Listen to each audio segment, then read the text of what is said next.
Everybody knows Lego as one of the most successful toy companies ever created. Very few people know how close it came to disappearing. In 2003, Lego wasn't losing customers. It wasn't making bad products. And it wasn't being beaten by a competitor. In fact, millions of people were still buying Lego every year. By every measure, the company should have been thriving. It wasn't. Behind one of the world's most beloved brands, something was quietly falling apart. Lego was losing nearly $1 million every single day. That shouldn't have been possible. How can a company with loyal customers, global recognition, and strong sales find itself on the edge of bankruptcy? The answer wasn't a financial crisis. It wasn't a technological revolution. And it wasn't bad luck. It was the result of a series of decisions. Each one looked reasonable at the time. Together, they nearly destroyed one of the greatest brands ever built. This is how Lego almost disappeared. For decades, Lego had been one of the greatest success stories in the toy industry. The idea was brilliantly simple. A single brick could become almost anything: a spaceship, a castle, a race car, or an entire city. Every new set worked with the ones children already owned, turning every purchase into something more valuable than the last. It wasn't just a toy. It was a system built around imagination. That simplicity became Lego's greatest strength. Parents trusted the quality. Teachers praised the creativity it encouraged. Children never seemed to outgrow it. Year after year, the company expanded into more countries, reached more families, and built one of the strongest brands in the world. By the late 1990s, Lego looked unstoppable. Most companies dreamed of having that kind of reputation. Lego already had it. But success has a dangerous side. When a company keeps winning for decades, it becomes easy to believe the rules no longer apply. Inside Lego, executives became convinced that the famous brick was no longer enough. The future, they believed, demanded something bigger. The company didn't just want to make better toys. It wanted to become an entertainment empire. That ambition changed everything. Instead of focusing on what Lego did better than anyone else, the company started chasing almost every opportunity it could find. New product lines, new businesses, new partnerships, new ideas. From the outside, it looked like innovation. Inside the company, it was becoming something very different: complexity. And that complexity was about to cost Lego more than anyone could have imagined. At first, the strategy seemed impossible to criticize. Every new project came with exciting headlines. Lego wasn't just making toys anymore.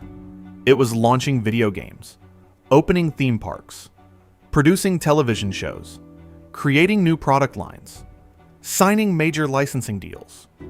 From the outside, the company looked more innovative than ever.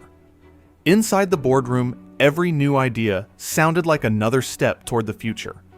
The problem wasn't that any of these decisions were bad on their own. The problem was that they all happened at the same time. Lego had built its reputation on simplicity. Now, it was becoming one of the most complicated companies in the toy industry. New sets required new molds. New molds required new factories. New factories increased production costs. Warehouses filled with thousands of different parts. Inventory became harder to manage. Design teams kept creating more products. Marketing teams had more brands to promote. Manufacturing became slower. Distribution became more expensive. Every new success created another layer of complexity. Very few people noticed what was happening, because the shelves were still full. Children were still buying Lego. The brand still looked incredibly healthy, but appearances can be dangerously misleading. Behind every new product launch, the company's costs were growing faster than its profits. And that was a problem no amount of creativity could solve. By the early 2000s, Lego had lost focus on the one thing that had made it successful for generations. It no longer knew which products truly mattered, or which ones were quietly draining the company from the inside. The numbers kept getting worse, the losses kept growing, and before long, Lego found itself facing a question that no legendary company ever expects to hear. Could the world's most famous toy company actually go bankrupt? By 2004, the situation had become impossible to ignore. Lego had reported its worst financial results in decades. The company was burning through cash. Confidence was disappearing. For the first time in its history, bankruptcy no longer felt like an impossible scenario. It felt real. Something had to change. Not next year, not next month. Immediately. That's when Lego made one decision that would define its future. The company appointed a new CEO, Jürgen Vig Knudstorp. He was only 35 years old, one of the youngest CEOs of a major global company. He wasn't a celebrity, he wasn't a famous entrepreneur, and he wasn't expected to perform miracles. He was expected to save a company that many believed was already beyond saving. When Knudstorp started reviewing the business, he noticed something surprising. Lego didn't have a sales problem. It had a focus problem. The company had become obsessed with creating more products, more themes, more businesses, more complexity. But almost nobody was asking a much simpler question. What actually makes Lego, Lego? The answer wasn't hidden in a strategy presentation. It had been sitting in children's bedrooms for generations. The brick, the simple idea that one piece could connect to another. That was the product families loved. That was the reason parents kept buying Lego. Everything else had become a distraction. Knudstorp reached a conclusion that sounded almost too simple. Lego didn't need to become something new. It needed to become Lego again. That decision would require painful choices. Choices that almost nobody inside the company wanted to make. Knudstorp began making decisions that looked almost impossible. Projects were canceled. Entire business divisions were sold. Hundreds of products disappeared. The company stopped chasing every opportunity and started asking a different question before approving anything new. Does this make Lego stronger? Or simply bigger? For years, growth had been measured by adding more pieces, more themes, more complexity. Now, success would be measured by subtraction. The strategy shocked employees. It worried investors, and it forced Lego to abandon years of work. But slowly, the numbers began to change. Costs came down. Operations became simpler. The business became profitable again. Within a few years, Lego had transformed one of the worst crises in its history into one of the greatest recoveries in modern business.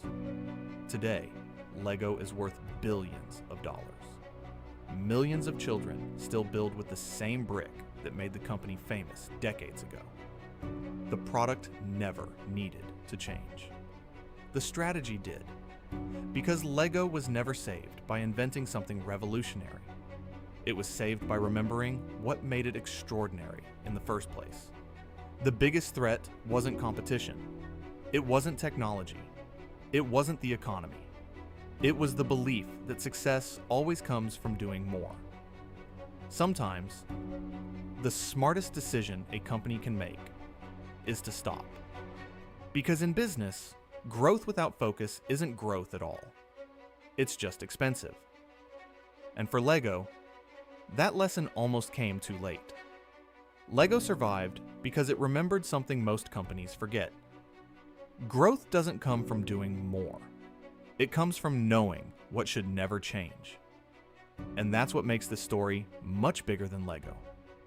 Because somewhere, another successful company is making the exact same mistake, without realizing it yet.